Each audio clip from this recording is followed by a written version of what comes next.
Bertambah 1 tahun, berlalu 1 tahun, berarti akan melangkah lebih dekat kepada kematian.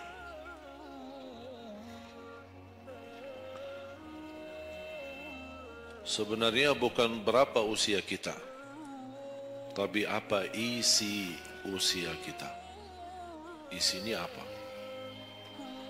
Dan sebagaimana Rasulullah SAW menjelaskan di hadis yang sahih, di hari kiamat tidak akan tergeser kaki seorang sambil ditanya oleh Allah 4 pertanyaan. Berarti kita akan menghadapi 7 pertanyaan. 3 di kuburan, menghadap munkar nakir, man rabbuka, ma dinuka, man nabiyuka. Yang tersisa 4 nanti di hari kiamat, sebelum dimulai hisab, sebelum tergeser kaki kita ke surga maupun ke neraka, ditanya oleh Allah Subhanahu wa taala 4 pertanyaan.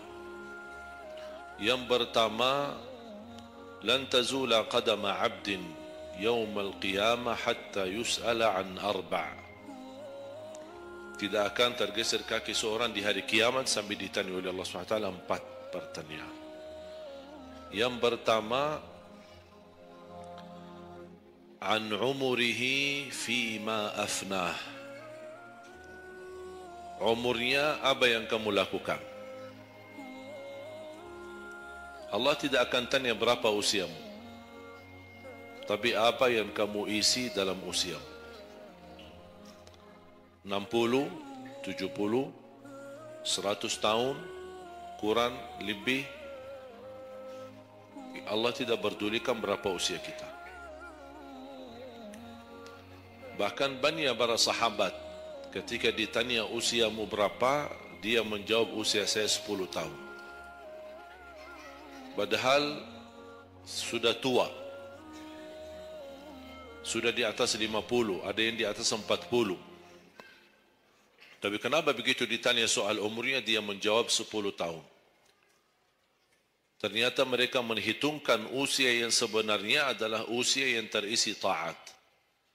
Masa jahiliyah, sebelum datangnya Islam, mereka menganggap itu semua usianya sia-sia.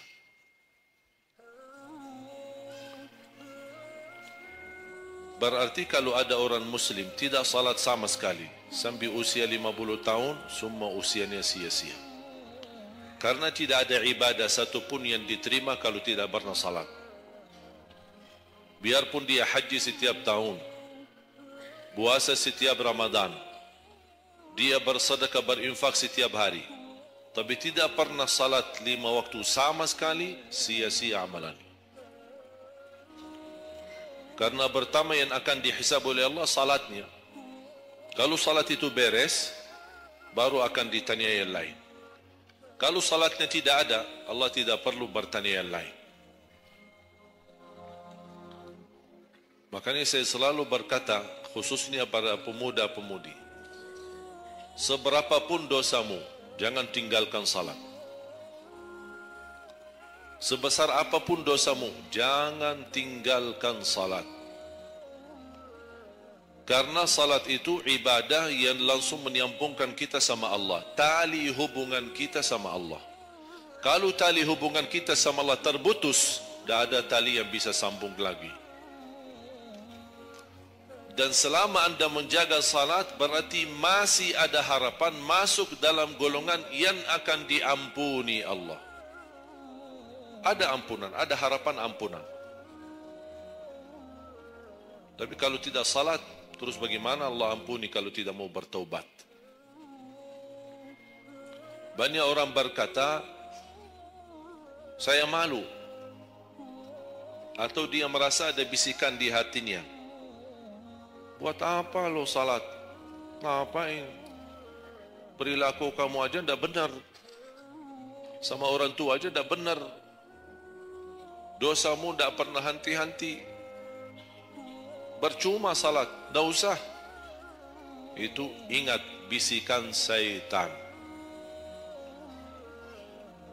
Karena syaitan ingin semuanya sekali-kali rusak. Kalau berbakti baik belum sempurna, masih banyak dosa maksiat, banyak kerusakan yang lain, tapi masih terjaga salatnya, ada harapan diampuni dosanya. Jangan sampai syaitan berhasil menggoda kita sekalian tidak salat. Oh, sudah hancur. Sudah rusak yang lain, ditambah lagi parah, tinggalkan salat. Atau ada orang taubat. Selama dia tidak salat, lancar, beres, aman, tidak ada apa-apa. Begitu dia taubat, dia merasa sedih, menyesal, dia mulai menjaga salatnya. Hilang motornya, kehilangan kerjaannya, diuji sama Allah SWT dalam rumah tangganya. Syaitan datang, coba, kamu ada dulu biasa-biasanya tidak pernah ada ujian. Begitu anda mulai salat, ada ujian. Ngapain? Udah berhenti aja salat. Nanti kembali beres. Berhenti salat. Pas begitu dia keluar masih kehilangan motor. Ya Allah, gimana? Saya selama ini tidak pernah salat, tidak pernah hilang motor. Begitu saya mulai salat, malah hilang motor saya. Datangnya setan di situ. Coba kalau kamu tidak salat, tidak bakal hilang motornya. Akhirnya dia merasa nyesal, dia berhenti. Berarti niatnya bukan taubat. Niatnya salat, ya Allah mohon aku salat tapi Allah jaga motor aku ya. Itu niatnya. Bukan salat karena Allah, tapi salatnya karena terjaga motornya. Itu beda niat. Berarti ketika kita berlaku ibadah, melakukan sesuatu ibadah, tapi ada ujian yang masuk, jangan anda salahkan ibadahnya, tapi salahkan niatmu. Ada apa dalam niatmu? Pasti ada salah niat.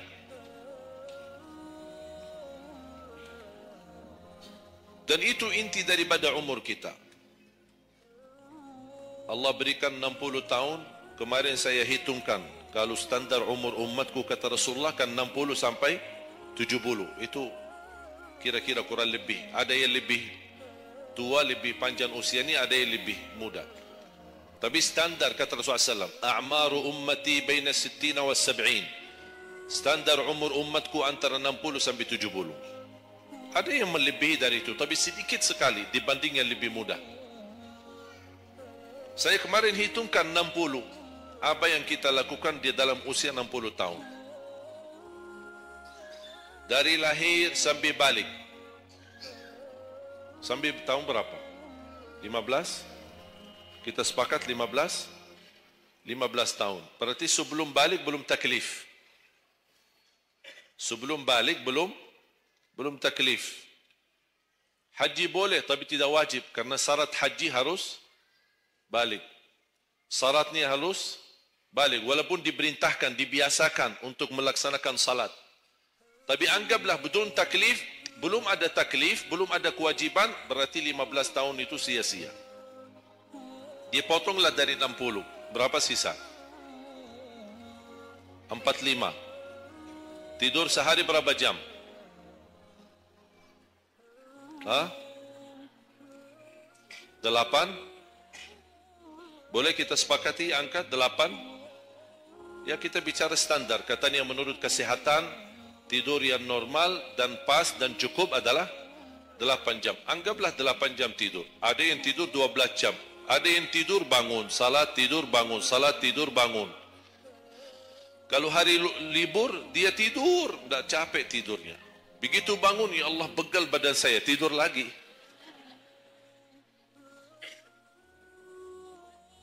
Saya hitungkan 8 jam. 8 jam dalam sehari berapa kalau dibagi? Dalam sehari.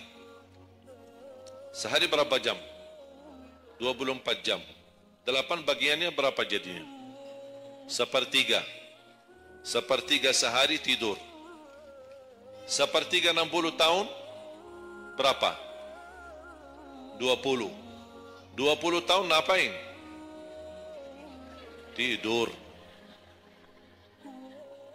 20 tahun cuman kerjaannya tidur. Mulai dari 8 jam. Cuba, memang terlihat angkanya tidak terlalu besar. Tapi kalau dihitung dalam usia 60 tahun, 20 tahun tidur. Ditambah 15 belum taklif, jadi 35. Tersisa berapa dari 60? 25. Cari nafkah dan rezeki. Kerjaan, standar kerja, jam kerja berapa jam? 8. Berarti 60 tahun berapa jam? Berapa tahun kita kerja? 20 tahun. 20 tahun cari menjadi kaya. Tapi 20 tahun masih stres.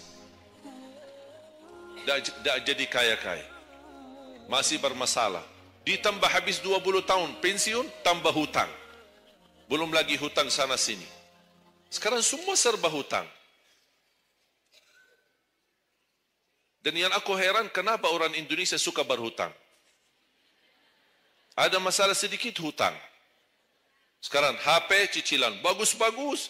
Begitu saya kemarin diajak sama teman foto, saya lihat HP ini, Masya Allah HP yang terbaru ini. Maaf Pak, cicilan.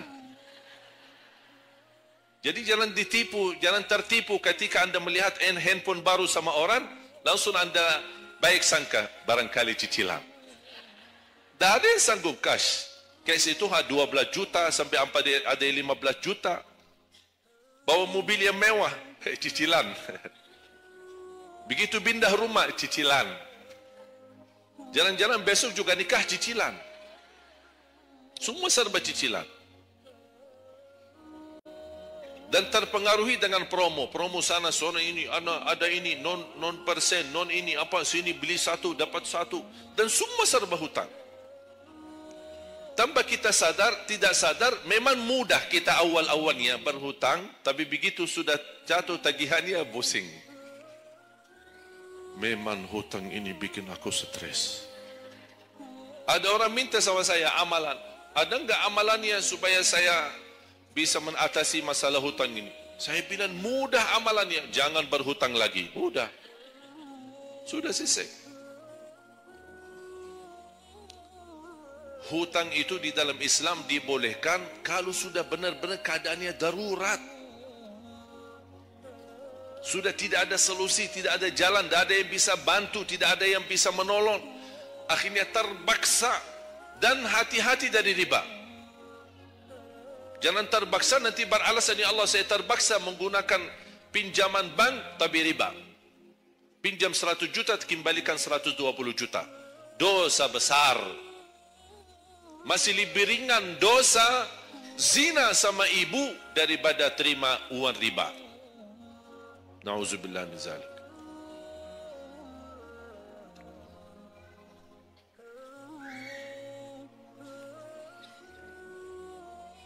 Dua 20 tahun cari kerja. Tadi berapa yang tersisa? 25 kan? Berarti yang tersisa berapa? Saya belum bicara ibadah Bapak Ibu.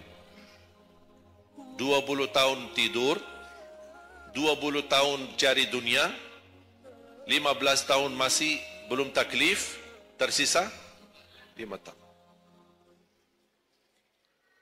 Saya hitung dalam 60 tahun, bagi orang yang rutin menjaga salat 5 waktu, tahu enggak hasil hitungan saya dapat berapa? Anda jaga salat selama 60 tahun itu menghasilkan ibadah cuma 2 tahun 7 bulan. Total salatmu dalam 60 tahun 2 tahun 7 bulan. Karena salat 5 waktu berapa? Tak sampai 1 jam. Tak sampai 1 jam. Saya bicara yang wajib. Bagaimana saya hitung kalau ada orang yang tidak salat sama sekali? Na'udzubillah, sudah habis sia-sia umurnya. Kalau tidak salat sama sekali. Makanya kembali lagi jemaah sekalian. Umur bukan berapa usianya, tapi apa isinya. Makanya Rasulullah SAW bersabda, Ni'mal abdu salih, man tala umur wa hasun amalu. Sebaik-baik hamba yang salih, yang panjang usianya, tapi baik amalannya. Baik amalannya. Bulan Syaban ini sekarang tersisa kurang lebih 14 atau 16 hari. Rasulullah SAW punya kebiasaan puasa Sya'ban full. Sampai kata Siti Aisyah, tidak pernah aku melihat Rasulullah puasa 1 bulan penuh selain bulan Ramadan sebagaimana di bulan Sya'ban. Penuhnya Rasulullah SAW. Bukan nisfu. Setiap datangnya Sya'ban ditanya nisfunya. Mana nisfu Sya'ban? Nisfu. Full Sya'ban. Puasa saja. Di awal boleh, di tengahan boleh, di akhir boleh. Yang tidak boleh, yang tidak pernah puasa Sya'ban, pas begitu berakhir, mau mendekati Ramadan, seminggu terakhir atau 10 hari terakhir, itu ada sebagian ulama berkata makruh. Kalau sudah 2 hari terakhir bulan Sya'ban, anda tidak pernah ada puasa sebelumnya, itu dianggap oleh ulama haram. Apalagi kalau sudah jatuhnya di hari keraguan, hari ragu-ragu, kemungkinan ini bisa hari terakhir, kemungkinan bisa masuk Ramadan, isbat Ramadan. Termasuk ibu-ibu dan jamaah sekalian yang masih punya hutang, segera lunasi hutangnya. Jangan begitu sudah mendekat puasa, anda punya hutang 7 hari, tersisa bulan Ramadan 5 hari.